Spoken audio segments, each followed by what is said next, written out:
बिस्मिल्लाहिर्रहमानिर्रहीम अस्सलाम वालेकुम स्टूडेंट। ओके, सो आज हम सेकंड ईयर का चैप्टर नंबर 4 नर्वस सिस्टम को स्टार्ट करेंगे। लेक्चर स्टार्ट करने से पहले अगर आप चैनल पर न्यू हैं so please do subscribe, like and share with your fellows.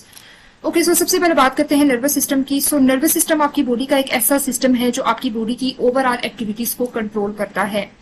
वो एक्टिविटीज क्या हो सकती हैं, लाइक थिंकिंग, वॉकिंग, रनिंग, या फिर आपके ऑर्गन्स के जो डिफरेंट फंक्शंस हैं लाइक हार्ट का बीट होना, या फिर डाइजेस्टिव सिस्टम में जो पेरिस्टालसिस मूवमेंट है, या जितने भी यानी कि ओवरऑल आपकी बॉडी के जितने भी फंक्शंस हैं वो आपका नर्वस सिस्टम ही कंट्रोल करता है। या फिर आप ऐसे कह सकते हैं कि किसी भी एक्सटर्नल स्टिमुलस के अगेंस्ट आपकी बॉडी का जो सिस्टम रिस्पॉन्स करता है that is the nervous system. इसके अलावा अगर हम बात करें कि नर्वस सिस्टम के जो फंक्शनल सेल्स हैं वो कौन से हैं, तो that is the neurons. Neurons are basically the basic structural and the functional unit of the nervous system. So whether the nervous system is the master controlling and the communicating system of the body। यहाँ पे मैं एक example दूंगी। For example आपके सामने कोई गर्म चीज पड़ी हुई है, आपने उसको हाथ लगा दिया, ठीक है, तो आप क्या करते हैं, फौरन से अपना हाथ पीछे कर लेते हैं, ठीक है। इस यानी कि आपकी बॉडी उसके अगेंस्ट जो है वो रिस्पॉन्स करती है कि आपके मसल्स जो है वो कॉन्ट्रैक्ट होते हैं और आप अपना हाथ पीछे कर लेते हैं।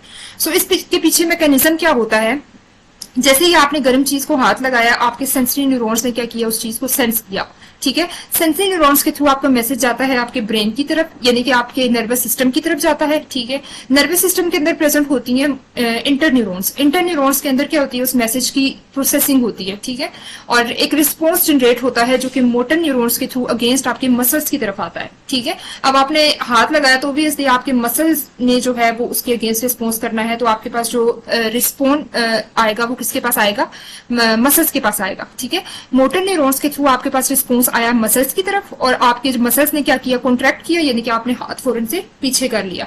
यानी कि इस तरीके से आपकी बॉडी क्या करती है कि किसी भी एक्सटर्नल स्टिमुलस के अगेंस्ट जो है वो रिस्पॉन्स देती है। सो कहते हैं the nervous system control and coordinate essential functions of the human body. Next है इसकी क्लासिफिकेशन देख लेते हैं। सो नर्वस सिस्टम के अंदर बेसिकली दो सिस्टम है, एक है आपका सेंट्रल नर्वस सिस्टम और दूसरा है आपका पेरिफेरल नर्वस सिस्टम।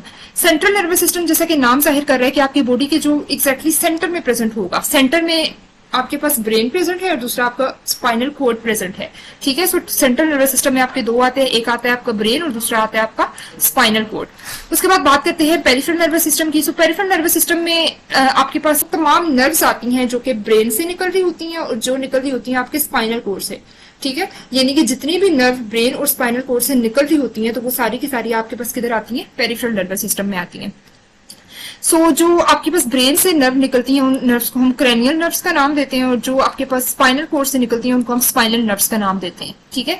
या यहाँ पे आप इस तरह कह सकते हैं कि आपके पास जो इंटर न्यूरॉन्स हैं वो आपके पास सेंट्रल नर्वस सिस्टम में प्रेजेंट होती हैं, और जो आपके पास सेंसरी न्यूरॉन्स और मोटर न्यूरॉन्स हैं वो आपके पास पेरिफेरल नर्वस सिस्टम में प्रेजेंट होती हैं, क्योंकि ये आउटसाइड द ब्रेन और स्पाइनल कॉर्ड प्रेजेंट है। और हमने बात की है कि जितनी भी नर्व्स जो कि आउटसाइड द ब्रेन और स्पाइनल कॉर्ड प्रेजेंट होंगी वो सारी की सारी किसमें आएंगी, पेरिफेरल नर्वस सिस्टम में आएंगी। सो सेंसरी न्यूरॉन्स का काम क्या है कि मैसेज को सेंस करना, स्टिमुलस को सेंस करना और उसको लेके जाना इंटर न्यूरॉन्स की तरफ, यानी कि उसकी मैसेज को लेकर जाना ब्रेन या स्पाइनल कॉर्ड की तरफ, ठीक है। और फिर वहां से जो है वो मैसेज की प्रोसेसिंग होती है, देन वो मैसेज जो है वो रिस्पॉन्स जो आपका ब्रेन या स्पाइनल कॉर्ड देता है तो वो उस मैसेज को लेके आना किसका काम है, मोटर न्यूरॉन्स का काम है। सो मोटर न्यूरॉन्स को आगे मजीद डिवाइड किया गया है दो तरह के सिस्टम में, सोमैटिक नर्वस सिस्टम में और ऑटोनॉमिक नर्वस सिस्टम में, ठीक है। यानी कि ये वो बड़ी न्यूरॉन्स हैं जो कि आपकी बॉडी के अंदर ही प्रेजेंट है, ठीक है।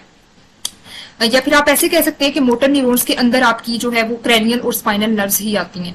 ओके, सो ऑटोनॉमिक नर्वस सिस्टम वो वाला नर्वस सिस्टम है जिसमें जो कि आपके बॉडी के इनवॉलंटरी एक्शन या इनवॉलंटरी मूवमेंट को कंट्रोल करता है। इनवॉलंटरी एक्शन कौन से होते हैं, फॉर एग्जांपल जो कि आपके अपने कंट्रोल में नहीं है, जैसा कि हार्ट की बीटिंग आपके कंट्रोल में नहीं है, ठीक है, हार्ट रेट का इंक्रीज हो जाना आपके जो है वो कंट्रोल में नहीं है। इसके अलावा आपकी ब्रीथिंग, डाइजेशन, ठीक है, यानी कि ऑर्गन्स के जितने भी अंदर फंक्शंस हैं वो आपके अपने कंट्रोल में नहीं है, उन फंक्शंस को हम इनवॉलंटरी एक्शंस का नाम देते हैं। सो ये तमाम आपके पास किस में आते हैं, ऑटोनॉमिक नर्वस सिस्टम में आते हैं, ठीक है। और स्मूथ मसल्स भी आपकी ओवरऑल बॉडी में प्रेजेंट होते हैं, तो इसका मतलब है कि बॉडी के अंदर जो है वो जितने भी फंक्शंस हैं वो इनवॉलंटरी हैं, सो इसमें आपके पास स्मूथ मसल्स भी आते हैं।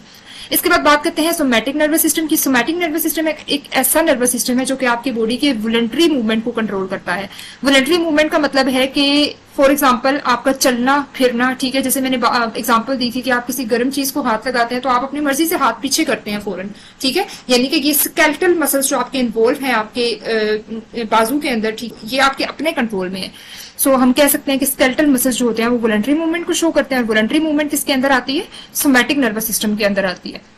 या फिर आसान लफ्जों में आप कह सकते हैं कि जितने फंक्शंस आपके अपने कंट्रोल में होते हैं तो वो किसके अंदर आते हैं। उसके बाद ऑटोनॉमिक नर्वस सिस्टम को मजीद दो में डिवाइड किया गया है, एक है सिंपैथेटिक नर्वस सिस्टम और दूसरा है आपके पास parasympathetic nervous system. Sympathetic nervous system का दूसरा नाम है फाइट और फ्लाइट रिस्पॉन्स, और पैरासिम्पैथेटिक का दूसरा नाम है रेस्ट या फिर डाइजेस्ट रिस्पॉन्स। अब इसका क्या मतलब है, सिंपैथेटिक नर्वस सिस्टम आपका वो वाला सिस्टम है जो कि इमरजेंसी स्ट्रेस या इमरजेंसी सिचुएशन के अंदर स्टिमुलेट होता है, ठीक है। फॉर एग्जाम्पल आपने कोई ऐसी चीज देख ली, फौरन से आपको जो है ना वो शॉक लग गया, यानी कि जो आप जो है वो एक्सपेक्ट नहीं कर रहे थे। सो उसके अंदर क्या होता है कि आपकी इमरजेंसी सिचुएशन के अंदर आपकी हार्ट बीट इंक्रीज हो जाती है, ओवरऑल आपका हार्ट रेट इंक्रीज हो जाता है, ठीक है, या आपका ब्लड प्रेशर इंक्रीज हो जाता है। सो इसको हम फाइट और फ्लाइट रिस्पॉन्स का नाम देते हैं। सो इसी फाइट और फ्लाइट रिस्पॉन्स को जो है वो नॉर्मल पे लेके आने के लिए आपका पैरासिम्पैथेटिक नर्वस सिस्टम जो है वो स्टिमुलेट होता है। इसी वजह से हम इसको जो है वो रेस्ट और डाइजेस्ट सिस्टम का नाम भी देते हैं, यानी कि ये आपकी पैरासिम्पैथेटिक एक्टिविटी को क्या करता है, डिक्रीज करता है। ओके, सो ये थी आपके पास नर्वस सिस्टम की क्लासिफिकेशन। नेक्स्ट हम हर चीज को डिटेल से देखेंगे, ब्रेन को, स्पाइनल कोड को, टाइप्स ऑफ न्यूरॉन्स को, ठीक है, न्यूरॉन्स को। सो आज तक के लिए ये आपका इंट्रोडक्टरी थोड़ा सा लेक्चर था। इसके बाद एक डायग्राम से देख लेते हैं। जैसा कि आप सेंट्रल नर्वस सिस्टम देखें जो कि एक्जैक्टली आपकी बॉडी के सेंटर में प्रेजेंट है, लाइक ये आपका ब्रेन है और ये आपका सारा वर्टिब्रल कॉलम में क्या प्रेजेंट है, आपका स्पाइनल कोड प्रेजेंट है। इसके बाद आप पेरिफेरल नर्वस सिस्टम देखें तो ये वाला हिस्सा तो सेंट्रल नर्वस सिस्टम का था, ये वाला हिस्सा भी सेंट्रल नर्वस सिस्टम का था। अब इन दोनों के अलावा जितनी भी आपकी बॉडी में जो है वो नर्व्स या न्यूरॉन्स प्रेजेंट होंगी वो सारी की सारी किस में आएंगी, पेरिफेरल नर्वस सिस्टम में आएंगी। ओके, सो उम्मीद करती हूँ कि आज का लेक्चर आपके लिए हेल्पफुल रहेगा। इंशाल्लाह नेक्स्ट वीडियो लेक्चर के अंदर हम नेक्स्ट टॉपिक न्यूरॉन्स को डिटेल से सीखेंगे।